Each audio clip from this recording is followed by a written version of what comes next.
our intention is to see how best we can get the leaders to focus on what we think and what a large part of the world thinks are the right issues. Our intention is very much to be a champion of Global South. We do think that there are issues out there which need to be brought to the table.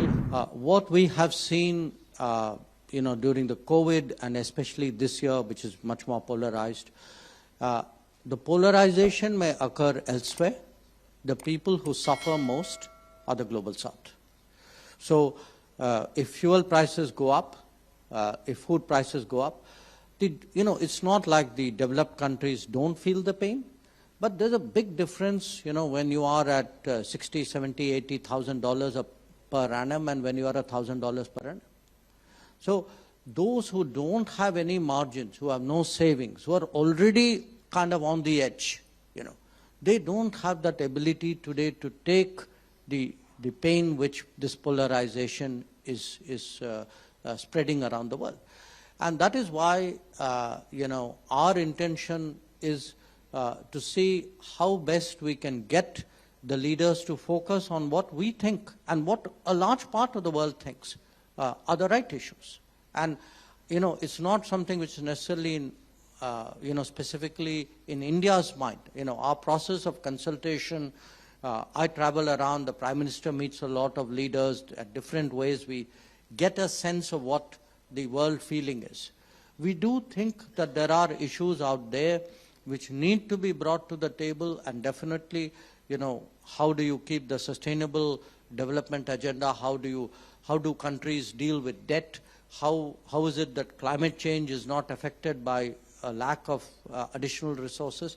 These are all issues today, and our intention is very much to be a champion of Global South and find ways. And that's why the majority of our guests who were brought in, please note, are actually from the Global South. So that's what we are trying to do there. On the second issue, the global commons issue, it's a very good question, because again, what we have seen maybe in the last decade is more countries are acting nationally, and the ability to work together to protect and preserve and nurture the global commons is actually decreasing. And the idea that one or two countries can bear this burden sometimes has used to happen in the past. I think that era is now behind us. So again, our intention going into G20 is very much to look at collaborative solutions for many challenges, including some of the issues which were highlighted. But associated with this, just look also at things which are happening.